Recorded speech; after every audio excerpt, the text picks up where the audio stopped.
All right, so it's day two. Last night I got through taking the grill off and getting the ratchet straps around the suspension so that way I could put it on the lift without everything just extending the whole way out. Like I said in the other video, I did decide not to let the pressure out of the shocks, so we'll see how that goes, but for now I'm just gonna leave the pressure in them. Let's see, so today I'm going to continue just disconnecting everything.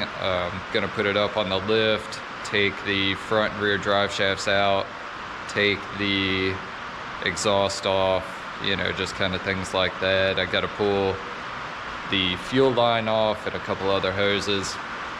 Just continuing to prepare to get things, or, you know, preparing to remove the motor, getting everything disconnected. Yesterday I did make mention that I had thought about taking the Atlas off and kind of just hanging it in there somewhere instead of pulling it out with the rest of the system. But then I got to thinking about it, and I have to replace the front input shaft on the Atlas to match up with the 4L80. So I'm gonna have to pull it out of there anyway.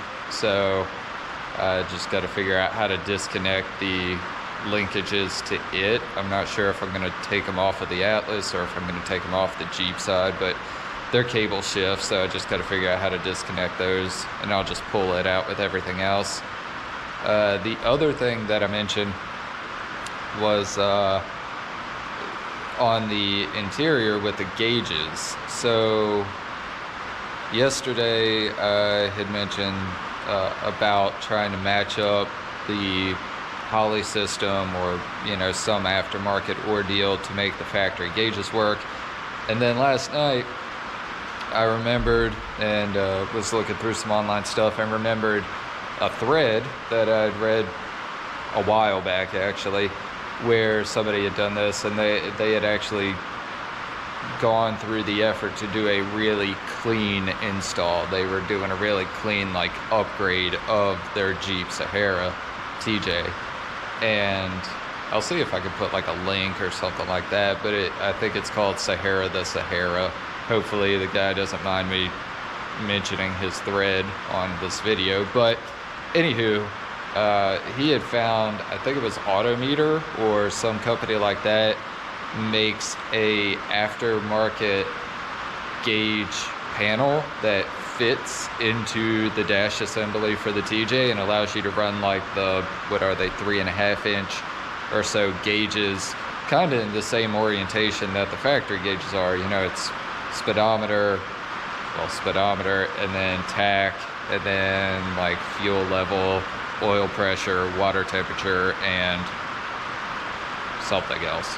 I forget what the last one is, but anywho, so I think I might just look into doing that. I remember it being kind of pricey for all the gauges, but, you know, cost is what it is when you're doing a motor swap into a Jeep. So, and with the Holley Terminator kit having that, it is small. It's a 3.5 inch screen, I believe. But with having that and being able to put that on the dash to begin with, I should be able to see all of these things without having gauges actually working in the Jeep anyway. And then as funds come around or whatever, I can go ahead and swap those out. There's a lot of rain going on. We're having a hurricane move in, and my shop is not insulated, so hopefully it does not pick up all this metal ding ding ding noise from the raindrops, but if it does, I'm sorry. But yeah, let's get to it. I'm gonna put it up on the lift and keep disconnecting stuff.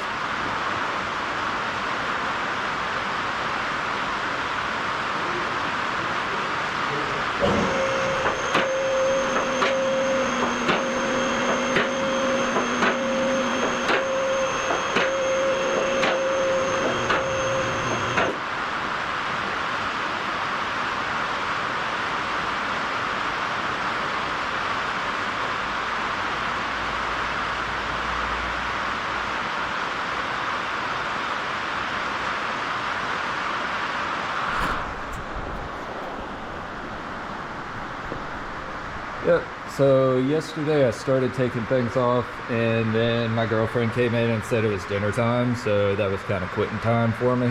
I used to have a clamp here and a bracket, but this is where I decided to start taking things off. I have this parallel lower, triangulated upper setup going on right now. Future plans are to have dual triangulation back here, but for now, this is what I got going. This ended up getting put in because of this geometry. So I have found over the past few iterations of suspension and motor work and everything else that I've done, that it is a real pain to try to get exhaust routed around this stuff on this vehicle. So yeah, I ended up putting in this flex. I'm not a huge fan. I've already replaced this once because it started getting super rusty, and this looks like it might be getting rusty again. It's only been like a year and a half, 2 years. But it just holds water down here, and it's just, not as good as a solid pipe. But when this arm comes down and hits it, it kind of gives it a little flexibility to be able to move around. Also, just trying to get this bend to go around, because it's kind of hard to see how much it's actually bent, but it kind of swoops down and around and up. So after I get the 6.0 in there, I'm not really sure. That's another one of those items that I'm just gonna have to work on once I get it in. I'm not really sure what I'm gonna do for exhaust. I don't really have enough room to run exhaust down both sides. Granted, this will shift left a little bit, but I think it's only shifting about an inch. So I don't know that I'm really gonna have room to run a 2.5-inch exhaust pipe through here to be able to like bring, the passenger side and the driver's side. So I think what I'm gonna have to do is kind of bring it under and combine them, or at least run them side by side down this side and then out. I think I want to run dual 2.5-inch exhaust. That's what I have on the Impala that I built, motor swapped, and it seems to run really well with that exhaust. And this is a bigger motor, so because that has a 5.3 in it, so I'd like to run dual 2.5, but we'll just have to see how it goes. If I can fit it, cool. If I can't, then I'll have to figure out something else. But even if I combine them, it'll have to go into like a 3-inch exhaust single, and then I have to figure out how to route a 3-inch exhaust back through here.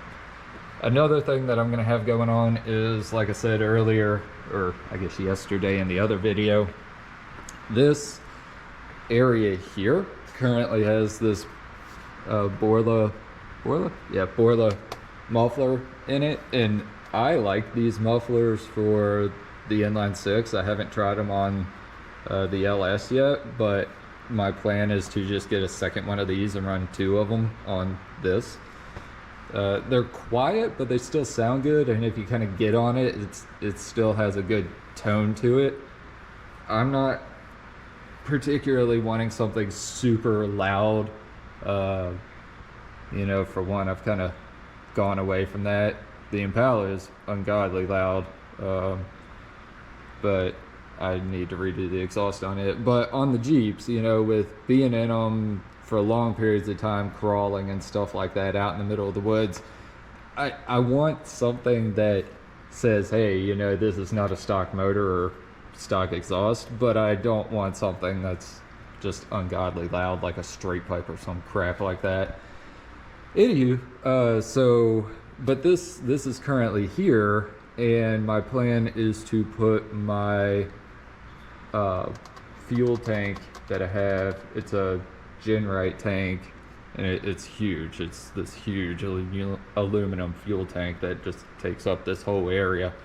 But I want to put it back here and put the fuel pump back down here, because I want to get the tank out of the bed area of the Jeep. So all that is to say, all this exhaust has to go, and the muffler and all that will have to you know, live up in this area somewhere. So it's going to be kind of interesting to try to figure out. Another thing that I have to watch is when the suspension compresses all the way. I mean, this can come up a good, what, like foot almost.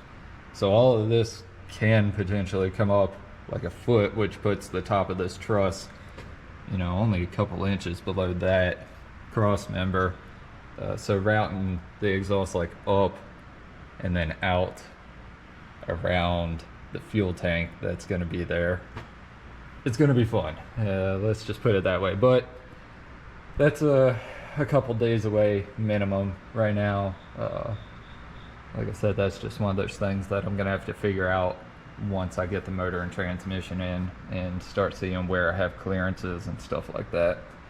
But yeah, right now, drive shaft out, exhaust out, drive shaft out, and then I think I really want to try to disconnect. It's kind of hard to see here because of the light, but I think I really want to try to disconnect those cables from the Atlas side instead of the Jeep body side, but we'll see how it goes. We'll just see if I can get up there with a wrench or whatever I gotta do to get those loose. Yeah, that's where we're at. Alright, so I've gotten the exhaust out in a couple pieces and the rear drive shaft out in one piece, yeah, per usual. So that opened up a bunch of room up in here and allowed me to take a few measurements. So I decided to come off of this flange with my measurements. One of those measurements, it's actually not to this flange, but I took like a 4-foot ruler or 4-foot yardstick type deal and put it right up against the back of this skid plate tab, ran it straight across here to right behind that, and then put a 1-foot ruler on that to measure vertically, and came up to the bottom of this lip right here. And I forget what the exact measurement was, but I want to say it was like 2 13/16. But that basically gave me the height of this output as it is right now, which is, you know, ideally where it would go back to once everything's replaced. We'll shift again over this way a little bit, but ideally we'll keep that same height there.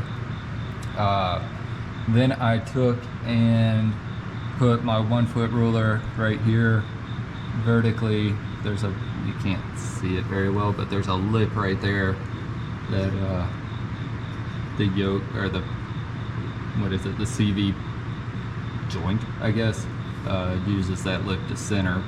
But anywho, I put vertically right here and it ran up.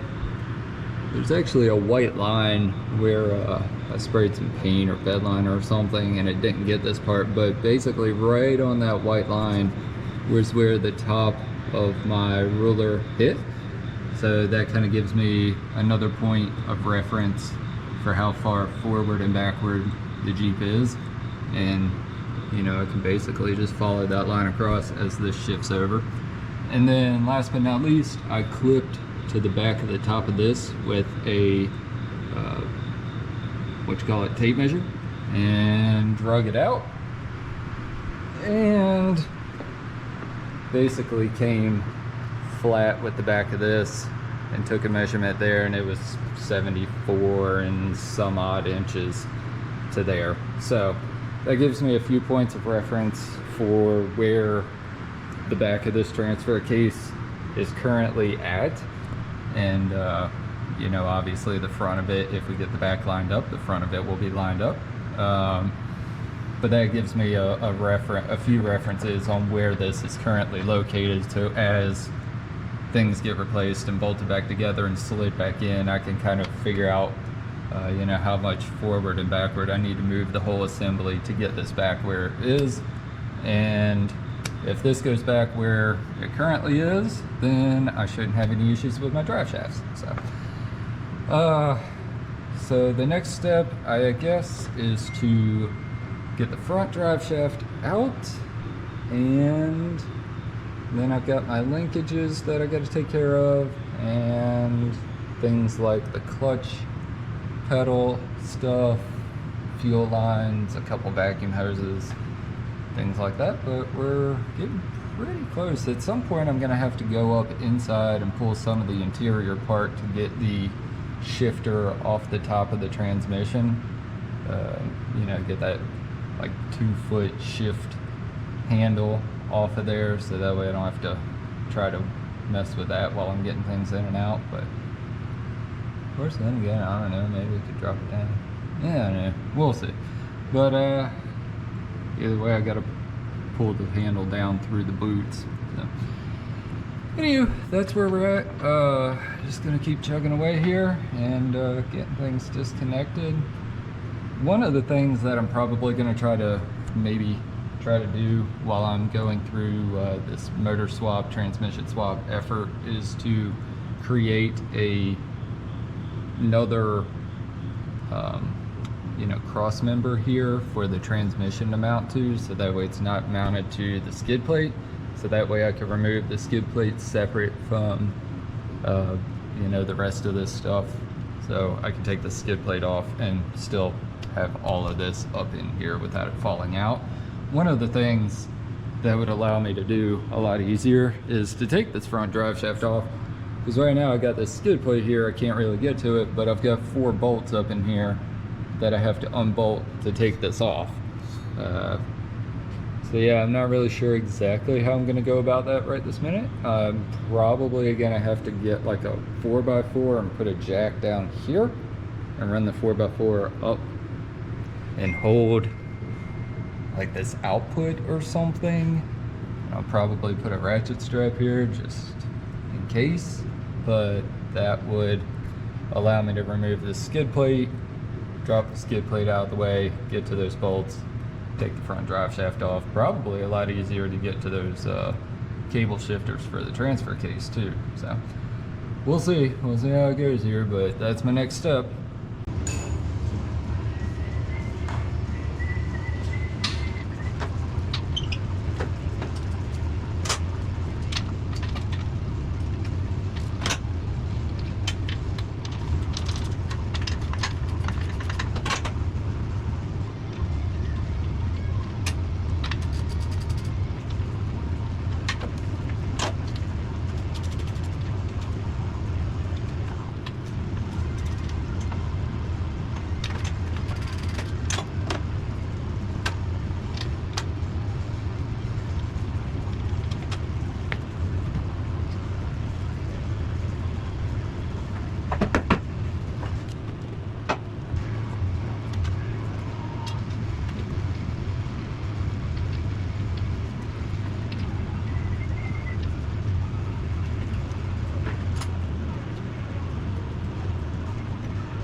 Alright, so I was kind of playing with the idea of just letting the camera roll and just taking video of everything, but really it just kind of got to the point where it was like, not monotonous because it was here and there, but it was just little stuff here and there, you know, popping a hose off, getting a clamp off, stuff like that. It's been a couple hours. I just didn't feel like trying to keep the camera going the whole time, but pretty much at the point where we're more or less ready to pull this thing out.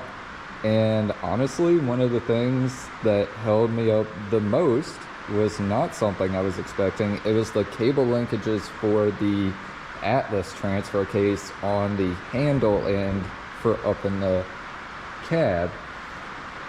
So I'm not going to climb up under there, but just the way that I had bolted it together under there, I had a couple nuts that were like so close to each other sideways that as you tried to turn them, they would hit each other, and it was just a nightmare to try to get apart. So I'll probably be redoing that shifter while I have everything apart, just to make it easier for servicing, because I'm sure when I put it together, it was one of those things that it was like, I'll never take this apart again. And here I am a few years later taking it apart. So anywho, so I got that off. I got all the hoses off, power steering, gas line.